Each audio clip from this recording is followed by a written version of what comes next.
இந்த அப்பா மனசுல என்ன நினைச்சிட்டு இருக்காரு? விட்டா ரொம்ப தான் ஓவரா போயிட்டு இருக்காரு. என்னாச்சு?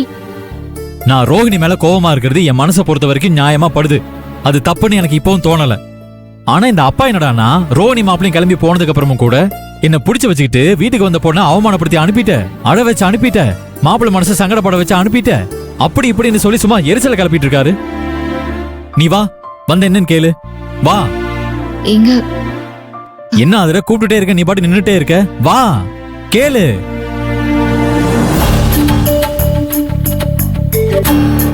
என்ன ஆச்சு? என்னவோ ரொம்ப தீவிரமா யோசிச்சுட்டு இருக்க. எங்க ரோஹிணி மேல நீங்க கோவமா இருந்தாலும் அதையும் மீறி நீங்க அவ மேல பாசம் வச்சிருக்கீங்க.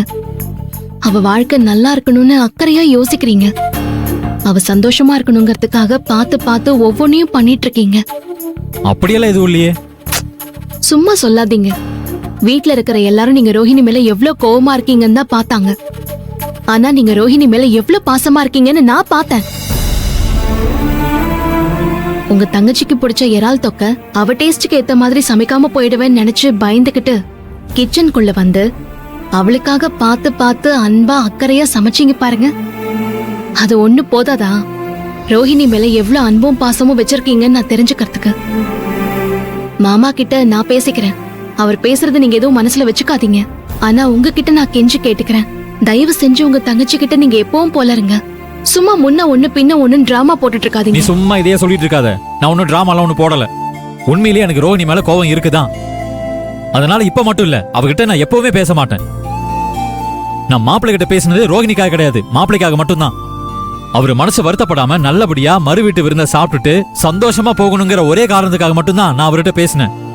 மத்தபடி நீ நினைக்கிற மாதிரிலாம் எதுவுமே இல்ல, சரியா? உன் மூத்த நாத்தனார்கிட்ட நான் பேச மாட்டேன்னா பேச மாட்டேன் தான். சரிங்க, நீங்க ரோஹிணி கிட்ட பேச வேணாம். ஆனா எப்பவும் அதே பாசத்தோட அன்போட அக்கறையோட இருங்க. அது போதும்.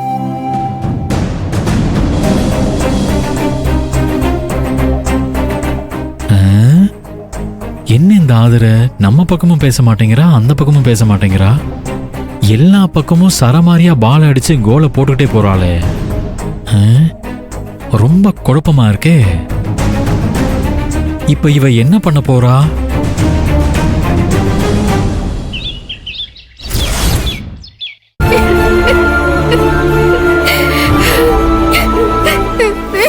நான் உன்னை உண்மையிலேயே அந்த ஹாஸ்பிட்டலுக்கு கூட்டிட்டு போனது நீ வர்ஜினா இல்லையாங்கிறத டெஸ்ட் பண்ணி தெரிஞ்சுக்கிறதுக்காக தான்.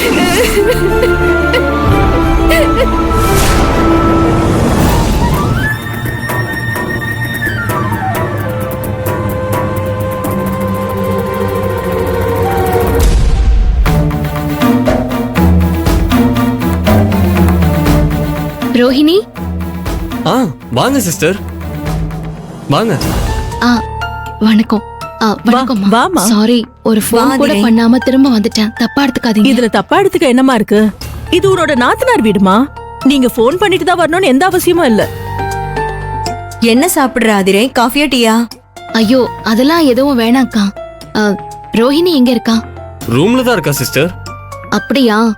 மறு வீட்டுக்கு வந்துட்டு கிளம்புறப்ப ரோஹிணி இந்த செயினை மறந்து வீட்லயே வச்சுட்டு வந்துட்டா.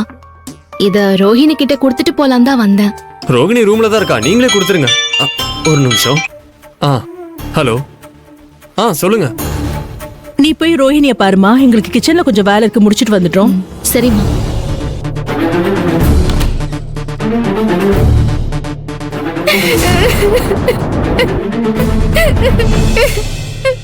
ரோஹிணி, அண்ணி,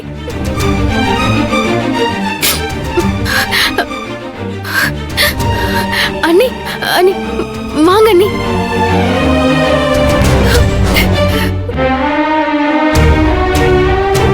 ரோஹிணி, என்னாச்சு? ஏன் அழுதுட்டு இருக்க? ஐயோ அண்ணி, நான் ஒன்னும் அழல, சும்மா யோசனை பண்ணிட்டு இருந்தேன். ஏய், என்ன நீ அழுதுட்டு இருக்கறத நான் என் கண்ணால பாத்துட்டு கேக்குறேன். நீ அழுகல, சும்மா தான் யோசிச்சுட்டு இருக்கேன்னு சொல்ற. ஏன் போய் சொல்ற?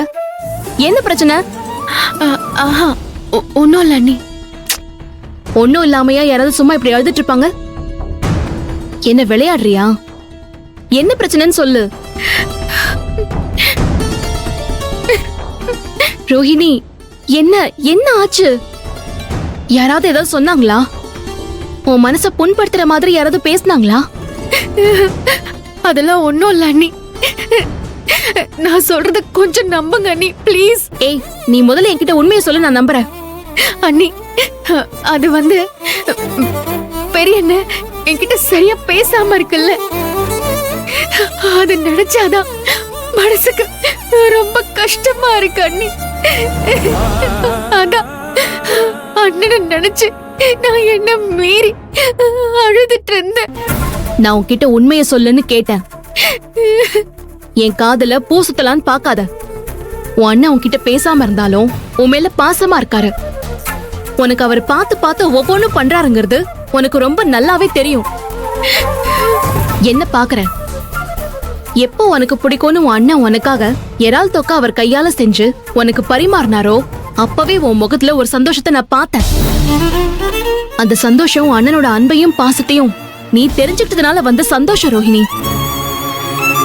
அந்த சந்தோஷத்துல உன் அண்ணன் எப்படியும் உன்கிட்ட பேசிடுவாருங்கிற நம்பிக்கையை ஒரு 2 கண்ணையும் நான் பார்த்தேன் ரோஹிணி. அந்த உண்மையை மறைச்சு போய் சொல்லி என்னை ஏமாத்தலாம் தயவு செஞ்சு நினைக்காத. இங்க பாரு, என்ன பிரச்சனைன்னு தயவு செஞ்சு சொல்லு. என்னன்னு சொல்ல போறியா இல்லையா? உனக்கு வேற ஏதோ ஒரு பிரச்சனை, என்னன்னு சொல்லு. நீ என்ன நினைச்சிட்டு இருக்க? ஏன் சொல்லாம மூடி மறைக்கிற? சொல்லு ரோஹிணி. இங்க பாரு, பிரச்சனையை சரி பண்ணணும்னா அது அழறதுனால போகாது.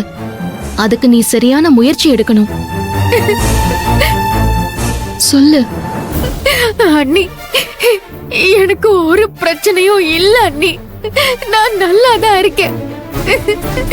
என்ன என் வீட்டுக்காரரும் ரொம்ப நல்லா பாத்துக்கிறாரு.